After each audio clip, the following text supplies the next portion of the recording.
Week 3 of college football is here. According to Mark Rogers, I'm 17-10 against the spread through 2 weeks. That's pretty good. Actually, 3 weeks of picks because we had week 0 game. So I've never bet on a game. I'm not a gambling man. Will never be a gambling man. But do this for fun, and it's pretty fun to go 17-10 against the spread. 22-5 overall. So I'll take it. Let's start off with our sponsor, though, before we get to our picks for the week. Ascent Nutrition. They're Ascent Coffee. You can get this stuff at goascentnutrition.com. It's terrific. You can use the code Hawkeyes for 15% off. You don't got to be a Hawkeye fan. And I know you guys out there taking in this college football content, you drink coffee. Get your week and get your day started on the right track. Mold and mycotoxin-free coffee, premium stuff, goascentnutrition.com. And if you're a Hawkeye fan, check out Randy Engel's stuff down at Under the Kitchen. Visit him, Under the Kitchen on Facebook. Original, authentic Hawkeye art, Hawkeye prints. Again, Under the Kitchen on Facebook. So let's get to my picks for week 3. Some marquee matchups, including Oklahoma and Nebraska. The Sooners on the road against a Husker team that is now down Mr. Frostman, Scotty Frost. And, it's going to be interesting to see how the Huskers respond. They've got an interim coach who was a guy who was with Scott Frost on that staff. But I do think the cancer in that locker room was Scott Frost.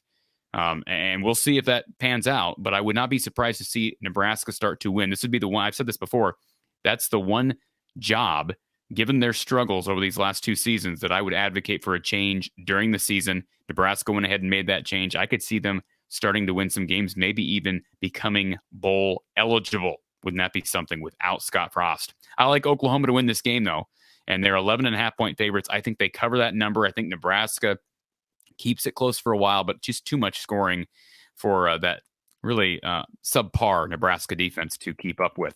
Purdue and Syracuse on the road out east. I like Purdue to win and cover the number. They're 1.5-point favorites. Charlie Jones has a big game and continues his right now, that kid is tearing it up. One of the best wide receivers so far in the Big Ten this season. I don't think you can argue that notion. Certainly, there's some guys in Columbus that may, but Charlie Jones has been terrific. I think they went on the road and covered the number. Georgia and South Carolina. Spencer Rattler and the Gamecocks trying to take down the national champ Bulldogs. Georgia blowing out Oregon in week 1.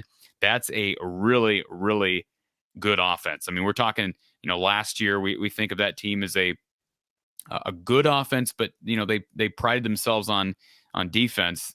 That's a complete team. They could easily repeat. I think South Carolina covers the number. It's just a big number. I think there's too much talent on that South Carolina roster to get beat by 25 or more. Now, maybe they will. We'll see. 24.5, I like South Carolina against the spread, and I like Georgia straight up. Notre Dame hasn't won a game yet. How about the Fighting Irish? 0-2, including a loss against Marshall. Cal coming to town. Notre Dame 10.5-point favorites. I think they're angry. I think they're mad. I think they're the angry Irish this weekend, and they win. They cover the 10.5.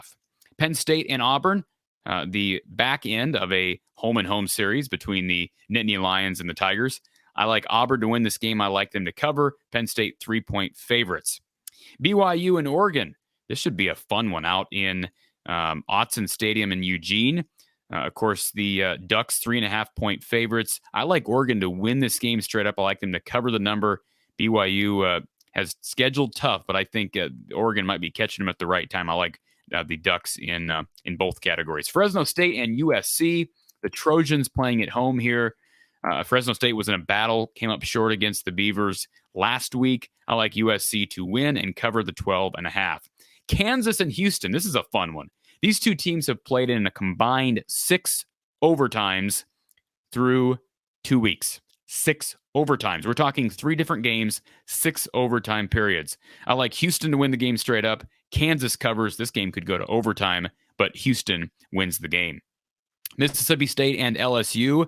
LSU, the underdogs here at home. Isn't that interesting? No way do they lose this game at home in Death Valley. I like them to cover the number and to win, of course, straight up. Texas Tech and NC State. Texas Tech, an interesting team so far this year. I like North Carolina State. They fly under the radar. I like them to win this game straight up. I do think Texas Tech has enough offense to keep this game close. I think they cover the 10.5. They're 10.5-point underdogs on the road, but the Wolfpack prevail. Michigan State and Washington. Neither of these teams have played anybody with a pulse. So this is a tough one to gauge. Michigan State ranked.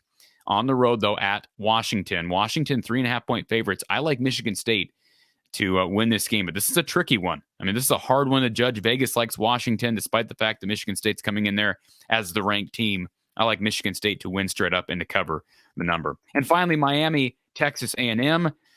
This is another weird game. Appalachian State beating the Aggies last week. I think Texas A&M wins this game.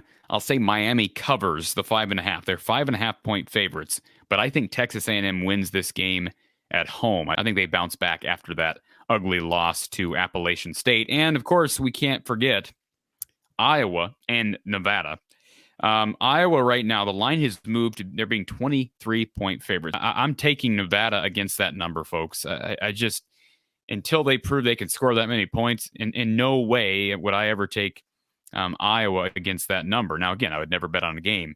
I've got Iowa winning this game, but I see this game being more like a 24-10 game. 24-10 game, and I can see Nevada hanging around for a while. And that's a scary proposition. You don't want to let any team on the road that shouldn't have a chance of even being in the game or competitive. I mean, Nevada, heck, they just lost to Incarnate Word. They gave up 55 to Incarnate Word last week. But the Iowa offense is going to consistently keep teams in the game. Nico Reganey should be back for the Hawkeyes. Gavin Williams, I think he's getting close to full speed. Iowa, 24, Nevada, 10 at home. Under the lights in Kinnick Stadium. Of course, the game, a 6:30 p.m. kick on BTN. I'll be here, right here from the Hawkeye of the Storm, following the game for Iowa Post game, right here from the Hawkeye of the Storm. And then Sunday, Don Patterson, who has an engagement on Saturday, he'll be joining us for a special edition, a part 2 edition of Iowa Post game, Sunday at 7 p.m., all right here. So keep it locked in here, college football fans and Hawkeye fans alike. More continuous coverage throughout the season.